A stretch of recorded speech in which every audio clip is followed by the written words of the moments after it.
হযরত সাইয়্যিদুনা আবু হুরায়রা রাদিয়াল্লাহু তাআলা আনহু হতে বর্ণিত, আকায়ে মজলুম সরওয়ারে মাসুম সাল্লাল্লাহু তাআলা আলাইহি ওয়াসাল্লাম ইরশাদ করেন, পুরুষের জন্য জামাত সহকারে নামাজ আদায় করা নিজ গৃহে কিংবা বাজারে নামাজ পড়ার চাইতে 25 গুণে উত্তম।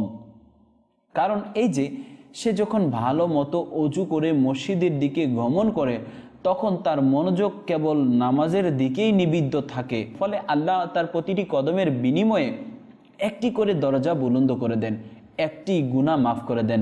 নামাজ শেষ করার পর সে যতক্ষণ পর্যন্ত স্থানে বসে থাকে ততক্ষণ পর্যন্ত ফেরেশতারা তার জন্য মাগফিরাতের দোয়া করতে থাকেন। তারা বলেন, হে আল্লাহ, এই বান্দাটিকে মাফ করে দিন, হে আল্লাহ একে রহমত করুন।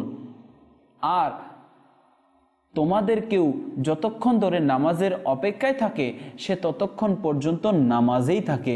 অপর রেওয়ায়েতে রয়েছে, যতক্ষণ পর্যন্ত সে কাউকে কষ্ট না দিয়ে থাকে কিংবা কোনো আলাপ না করে থাকে ততক্ষণ পর্যন্ত ফেরেশতারা ফরিয়াদ করতে থাকেন, হে আল্লাহ ওনাকে মাফ করে দিন, হে আল্লাহ ওনার তওবা কবুল করুন।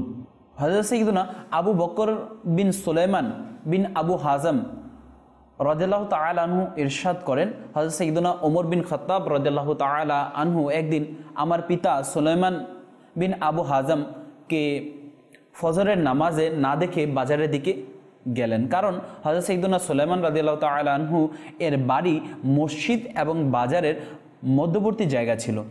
তিনি যখন সুলাইমান রাদিয়াল্লাহু তাআলা আনহু এর মাতা সাফার পাশ দিয়ে যাচ্ছিলেন তখন তাকে বললেন, আমি ফজরের নামাজে সুলাইমানকে দেখিনি। তখন তিনি বললেন, সে তো সারা রাত ইবাদত বন্দিগিতে কাটিয়েছে, ভোরে তার চোখ লেগে গেল। এই কথা শুনে হযরত সাইয়্যিদুনা ওমরে ফারুক রাদিয়াল্লাহু তাআলা আনহু ইরশাদ করলেন, আমার দৃষ্টিতে সারা রাত ইবাদত করার চেয়ে জামাত সহকারে ফজরের নামাজ আদায় করা উত্তম।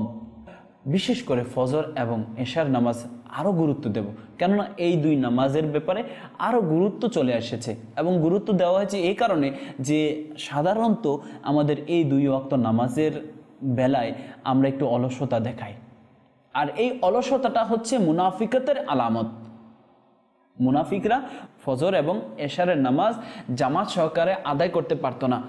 তো আমরা চেষ্টা করব যে 5 ওয়াক্ত নামাজই জামাত সহকারে আদায় করব এবং আল্লাহ তাআলার সান্নিধ্য হাসিল করব।